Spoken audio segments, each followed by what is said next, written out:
Bismillahirrahmanirrahim. Assalamu alaikum dear students. Hope you are all fine and I hope you are enjoying my lectures and अल्लाह करे आप लोग बहुत कुछ सीख रहे हो मेरे लेक्चर से। तो आपको आने वाली फिजिक्स की जो डिफिकल्टीज हैं, ज़ाहिर बात है फिजिक्स को एक टफ सब्जेक्ट जो समझा जाता है, तो आई होप कि आप लोगों को ऐसा फील ना हो। तो लास्ट टाइम हम डिस्कस कर रहे थे मल्टीप्लिकेशन वेक्टर। आज हमारे पास जो स्टूडेंट्स टॉपिक है वो है टाइप्स ऑफ वेक्टर का। टाइप्स ऑफ वेक्टर हमने डिस्कस करनी है आज। टाइप्स ऑफ वेक्टर्स हमारे पास बुक्स में जो टाइप्स दी हुई हैं उसमें हमारे पास यूनिट वेक्टर, नल वेक्टर और इक्वल वेक्टर्स, फिर कंपोनेंट्स ऑफ वेक्टर दिए हुए हैं। इस लेक्चर के अंदर हम जो है वो पहली दो डिस्कस करेंगे आज, यूनिट वेक्टर और नल वेक्टर। इक्वल वेक्टर भी देखेंगे अगर हमारे पास जो है वो लेक्चर ड्यूरेशन 15 मिनट में अंदर होता हुआ तो हम जरूर करेंगे उसको। तो सबसे पहले स्टार्ट करते हैं हम unit vector. Unit vector, unit vector, unit का मतलब क्या होता है? At first you have to define unit. देखें अक्सर आप लोगों ने कभी किसी प्रॉपर्टी डीलर से किसी सुना होगा कि मेरा वो यूनिट तैयार हो गया, मतलब वो घर तैयार हो गया, मेरे इतने 3 यूनिट प्रीपेयर हो गए हैं, मेरे 5 यूनिट प्रीपेयर हो गए हैं, या मेरा 1 यूनिट जो है प्रीपेयर हो गया। उस यूनिट का मतलब जस्ट वन है, यूनिट, यूनिटी। तो यूनिट का अगर आप लोग इस तरह से याद रखेंगे यूनिट, और ये बहुत जगह पे आएगा एमसीक्यूज के अंदर, यूनिट का मतलब जस्ट क्या है? वन। अब यूनिट वेक्टर का मतलब क्या है? आपको पता है वेक्टर में आपके पास जो है वो दो चीजें होती हैं, मैग्नीट्यूड एंड डायरेक्शन। और मैग्नीट्यूड की वजह से देखा जाए तो हमारे पास यहाँ यूनिट की बात हो रही है, यूनिट मैग्नीट्यूड। तो यहाँ पे हमारे पास यूनिट वेक्टर क्या होगा? A vector having magnitude of one, a vector having magnitude of one in a given direction, in a given direction। ये जो गिवन का वर्ड है ना, इट्स मीन वेक्टर की जो ऐसे डायरेक्शन एक ही होती है, स्पेसिफिक डायरेक्शन होती है वेक्टर की। गिवन स्पेसिफिक एक खास होती है, एक ही होती है डायरेक्शन, चाहे वो यूनिट वेक्टर हो चाहे वो कोई भी वेक्टर हो। तो वेक्टर की डायरेक्शन तो हमेशा वन होती है, लेकिन इसमें मैग्नीट्यूड क्या होगी? वन। तो ये बात आप लोगों ने याद रखनी है। इसको हम जो डिनोट करते हैं यूनिट वेक्टर को, डिनोटेड बाय, इसकी डिनोशन अलग होती है। Denoted by putting a cap on the letter. जैसे कि ए है, ए के ऊपर हम एक कैप पुट कर देंगे इन दिस फॉर्म, तो इसको हम बोलते हैं यूनिट वेक्टर। इस तरह हमारे पास कोई भी यूनिट वेक्टर होगा तो हम उसके ऊपर जस्ट हैड पुट कर देंगे, तो उसका मतलब क्या है? ये क्या है? यूनिट वेक्टर है। आप लोगों ने हैड पुट करनी है। अब अगर आप देखें तो वेक्टर में दो चीजें होती हैं स्टूडेंट्स। वेक्टर में कौन कौन सी दो चीजें होती हैं बताएं जरा? हाँ, मैग्नीट्यूड एंड डायरेक्शन। तो ये देखें, magnitude multiply by direction. Vector A है, वेक्टर ए किसके इक्वल होगा? Magnitude multiply by into direction. तो डायरेक्शन किससे दी हमने? यूनिट वेक्टर से। तो यूनिट वेक्टर को हम कैन बी यूज्ड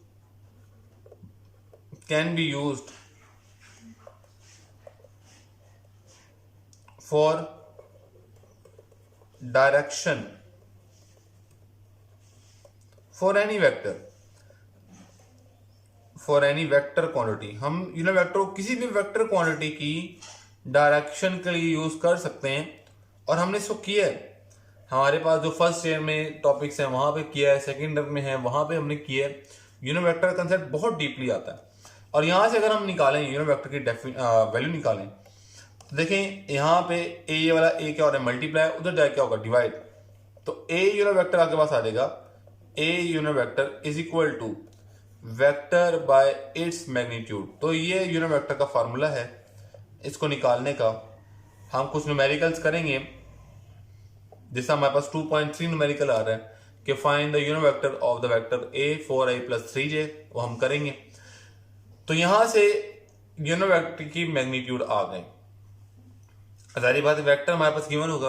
यहाँ पे आपको क्वेश्चन होगा सर मैग्नीट्यूड निकाल के पुट कर देते तो भी आंसर आ जाएगा। तो यहाँ पे निकाल के देख लेते हैं वेक्टर की मैग्नीट्यूड। ज़ाहिर बात है आप यही करेंगे ना, यहाँ से आप करेंगे सर ये वाला ए यूनिट वेक्टर मल्टीप्लाई और हो रहा है तो जाकर डिवाइड हो जाएगा। मैं कहता हूँ ठीक है, A is equal to A vector over a unit vector, like this. ऐसे ही होगा ना, ए वाला इधर क्या हो रहा था मल्टीप्लाई, उधर जाकर क्या हो जाएगा डिवाइड, तो ए यूनिट वेक्टर क्या आ जाएगा ए vector over a unit vector, ऐसे ही आ जाएगा ना। लेकिन अगर आप लोग सोचें, हमने एडिशन पढ़ी, प्लस पढ़ा वेक्टर को करने का, सब्ट्रैक्शन पढ़ी, नेगेटिव, मल्टीप्लिकेशन पढ़ी, क्या उसके बाद डिवीजन का टॉपिक था हमारे पास? डिवीजन का टॉपिक तो था ही नहीं। तो याद रखें vector can not be divisible, तो इस फार्मूले से हम जो है वो टोटली मैग्नीट्यूड नहीं निकाल सकते, कतई नहीं निकाल सकते, बिल्कुल नहीं निकाल सकते। क्यों? Division is not possible, division is not possible in vectors, division is not possible in vectors, division possible नहीं है वेक्टर्स के अंदर, तो हम इसको ऐसे नहीं कर सकते। अब मैग्नीट्यूड का एक और फॉर्मूला आएगा, वो हम पढ़ेंगे। ये था यूनिट वेक्टर के बारे में, लेकिन हम अदर यूनिट वेक्टर भी यहां पढ़ते हैं। हमारे पास बहुत यूनिट वेक्टर यूज होते हैं, other unit vectors. Other unit vectors के अंदर हमारे पास आई, जे, के, एन, आर, ये सारे वो वेक्टर हैं जो हम बहुत डीप यानी कि बहुत एक्सटेंसिवली यूज करते हैं। इनमें आई जे के तो बहुत ही हमारे पास इंपॉर्टेंट है। आई जे के क्या है? देखिए, हमने आप लोगों ने रेक्टेंगुलर कोऑर्डिनेट सिस्टम पढ़ा कि ये हमारे पास आपके पास एक्स एक्सिस है, ये आपके पास वाई एक्सिस है, और ये आपके पास जी एक्सिस है, एक्स वाई जी।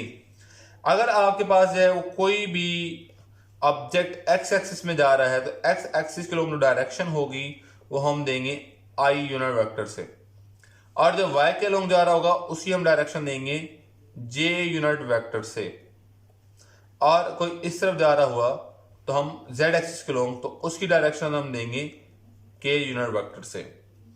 और अगर कोई वेक्टर जो है, कोई हमारे पास प्लेन जो है वो जा रहा होगा ऐसे उड़ता हुआ, या हम किसी मक्खी को देख रहे हैं या किसी चूंडी को देख रहे हैं अपने रूम के कॉर्नर से, तो हमारा रूम जो है वो 3 डायमेंशनल है, तो उसकी 3 वैल्यूज आएंगी वेक्टर की।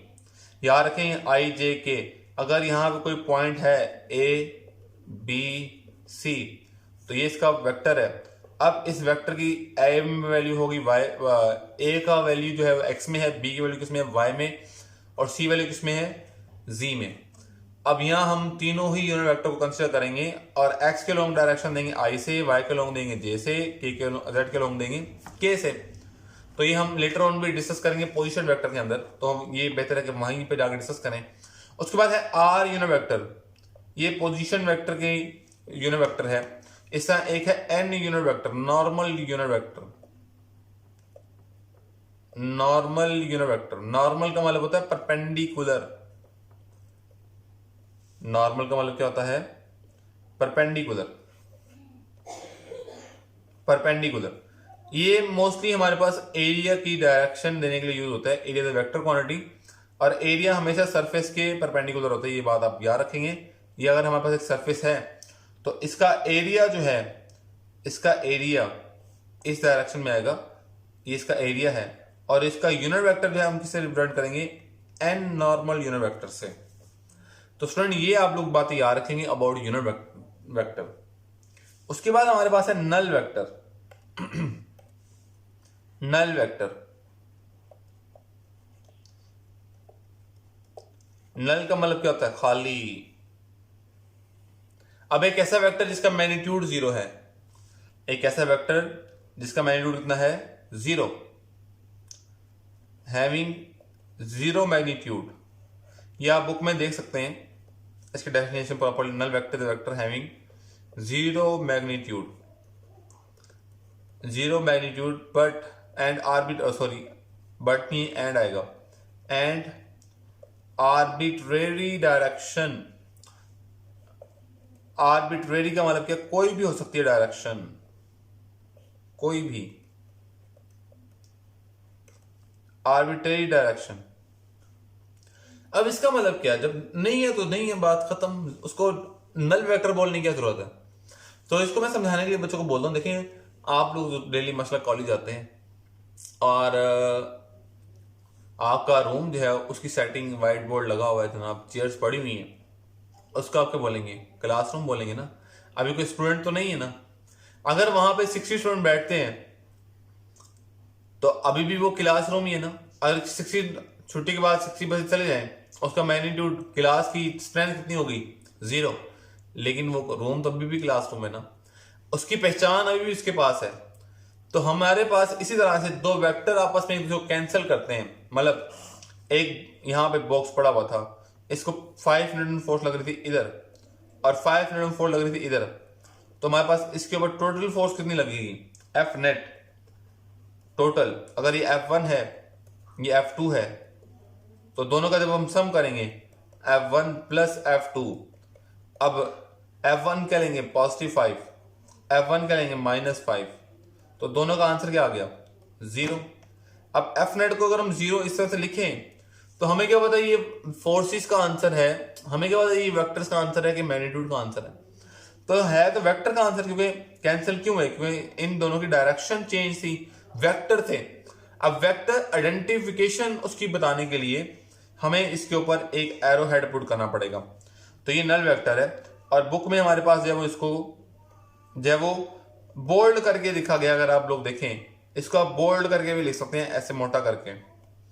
यहां देखें, अब जब हम एक वेक्टर के नेगेटिव वेक्टर को साथ ऐड, जैसा ये ए है, इसका नेगेटिव वेक्टर क्या होगा? -a।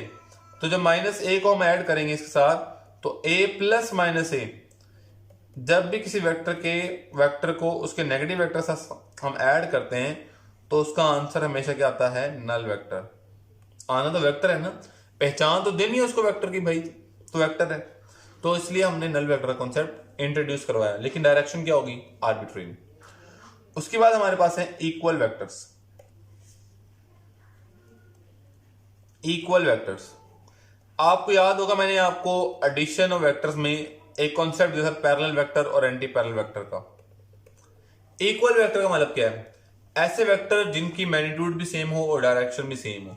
जैसा कि हमारे पास जो है वो लेट बी से कि एक वेक्टर है, ये है a और इसकी लेंथ है 5 सेंटीमीटर और ये स्टार्ट हो रहा है पॉइंट P से। यहां पे एक पॉइंट है Q और यहां पे एक वेक्टर है B, तो इसकी भी लेंथ है 5 सेंटीमीटर, इसकी लेंथ भी इतने 5, और एक ये पॉइंट है R और यहां पे ये वेक्टर है C और इसकी लेंथ भी है 5 सेंटीमीटर। अब आप लोग देखें, आपको वेक्टर A, B और C में डायरेक्शन में कोई फर्क नजर आ रहा है? तीनों के तीनों जो है वो सेम डायरेक्शन के अंदर हैं और इन तमाम की मैग्नीट्यूड भी क्या है? सेम है। इन तमाम की मैग्नीट्यूड भी सेम है और डायरेक्शन भी क्या है? सेम। तो अगर हमारे पास इस तरह से होगा, same magnitude and same direction, और एक बड़ी इंपॉर्टेंट बात अगर आप लोग देखें, मैंने यहां पे उनको डिफरेंट पोजीशन पे स्टार्ट कराया, मतलब ये P पे स्टार्ट हो रहा है, ये Q पे हो रहा है, ये R पे हो रहा है। अब इनकी इनिशियल पोजीशन जो है वो चेंज हो सकती है, ये कहीं पे भी हमारे पास हो सकते हैं। तो regardless of their initial position, regardless of their initial position, तो ये बात आप लोगों ने याद रखनी है, इनिशियल पोजीशन या इनिशियल पॉइंट। तो हमें इससे कोई कंसर्न नहीं है। आपको याद होगा जब हम एडिशन करते थे या हमने जो है वो सब्ट्रैक्शन की, हमने कहा वेक्टर ए को यहां रख दें, वेक्टर बी को यहां रख दें। वो हमने कैसे किया? Bye definition of equal vector. हम एक वेक्टर को उठा कर कहीं पे भी रख सकते हैं, अगर उसकी मैग्नीट्यूड और डायरेक्शन जो है वो चेंज ना हो। तो ये हमारे पास by definition of equal vector concept से है। यहां तक समझ आई? और देखिए इनकी डायरेक्शन जो वो सेम है। सेम का मतलब क्या है? कोई चेंज नहीं है डायरेक्शन के अंदर। जब डायरेक्शन के अंदर कोई चेंज नहीं है तो इक्वल वेक्टर के दरमियान एंगल कितना होता है? याद रखें एंगल, तो इक्वल वेक्टर से बन एंगल जो है वो कितना होता है? 0 डिग्री। इसी तरह से अगर हम देखें हमारे पास जो पैरेलल वेक्टर्स होते हैं, parallel vectors, parallel vectors, parallel vectors क्या होते हैं? देखें हमारे पास जिनमें सिर्फ डायरेक्शन सेम हो, सेम डायरेक्शन, सेम डायरेक्शन, जिस तरह का ये ए है 5 सेंटीमीटर, ये बी है 10 सेंटीमीटर, ये सी है 5 सेंटीमीटर। तो ये सारे जो है आपस में क्या है, पैरेलल, इनकी डायरेक्शन सेम है। अब मैग्नीट्यूड की कंपल्शन तो नहीं थी, कोई हो सकता है छोटा हो, कोई हो सकता है बड़ा हो इनमें से, तो डायरेक्शन ही कंपल्शन नहीं थी यहाँ पे। तो जब डायरेक्शन की कंपल्शन नहीं थी, और सॉरी मैग्नीट्यूड की कंपल्शन नहीं थी, डायरेक्शन की कंपल्शन है कि सेम मैग्नीट्यूड, तो हमारे पास अगर हम प्रीवियस पेपर देखें यहाँ इक्वल वेक्टर में, तो ए बी सी डायरेक्शन तो इनका भी सेम था, लेकिन इनमें मैग्नीट्यूड भी क्या था, सेम। इसका मतलब कि इक्वल वेक्टर्स जो है वो पैरेलल भी होते हैं। और अगर हम यहाँ पे देखें पैरेलल वेक्टर में ए बी सी, यहाँ पे जो है वो बी वेक्टर की मैग्नीट्यूड कितनी है 10, तो यहाँ हमारे पास मैग्नीट्यूड जो है वो डिफरेंट हो सकती है। तो हाँ यहाँ पे डायरेक्शन तो सेम है लेकिन मैग्नीट्यूड सेम नहीं है। इट्स मीन के all equal vectors are parallel but all parallel vectors are not equal. इस स्टेटमेंट आप याद रखेंगे, note all parallel vector, all equal vectors are, all equal vectors are parallel but all parallel vectors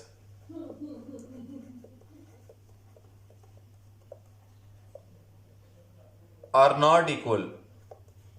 जरूरी नहीं है कि सारे पैरेलल वेक्टर जो हैं वो इक्वल हों।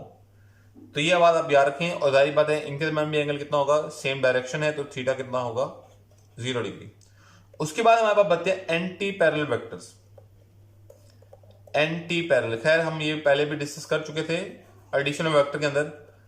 Anti parallel vectors, anti parallel vectors, anti मुखालिफ, एंटी का मतलब क्या होता है मुखालिफ, पैरेलल जो के पैरेलल के मुखालिफ हो, मतलब ऑपोजिट डायरेक्शन।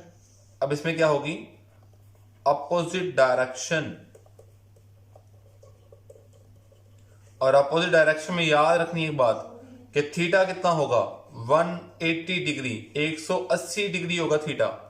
तो ये बात आपने बड़ी इंपॉर्टेंट याद रखनी है। एक वेक्टर ए है इस तरफ, दूसरा वेक्टर है बी इस तरफ, इन दोनों की डायरेक्शन एग्जैक्टली जो है वो अपोजिट है। और यहाँ बल्कि स्ट्रेट स्ट्रेट बना रहा हूं, जरूरी नहीं है कि स्ट्रेट स्ट्रेट हो। हमारे पास एक वेक्टर इधर है, ठीक है, ये वेक्टर ए इधर है, तो बी अगर इधर है तो ये भी एंटी पैरेलल है। अगर कोई वेक्टर सी इधर है, ठीक है, और ये डी इधर है, तो ये भी एंटी पैरेलल वेक्टर्स हैं। तो ये सारी बातें आप लोगों ने याद रखनी है कि ये एंटी पैरेलल वेक्टर और ये पैरेलल वेक्टर्स के बारे में और इक्वल वेक्टर्स के बारे में। जहां जाते जाते एमसीक्यूज आप लोगों से जो है वो दिल कर रहा है कि आपको लोग एमसीक्यू दिया जाए। एमसीक्यूज मेरा बड़ा सिंपल सा है आप लोगों से, which one of following cannot be drawn है, ड्रॉन नहीं है, cannot be drawn at graph alpha option,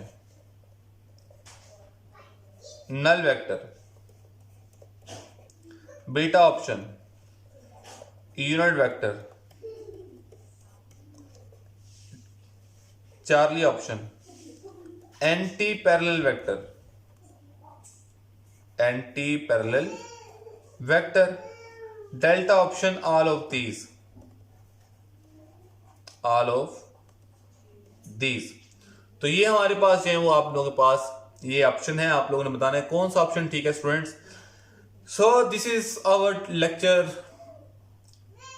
was based on types of vector. I hope कि आप लोगों को यहाँ तक सारी बातें समझ आ गई होंगी। अगर अभी तक सब्सक्राइब नहीं किया तो भैया जरूर कर दो। Thank you so much. Allah Hafiz.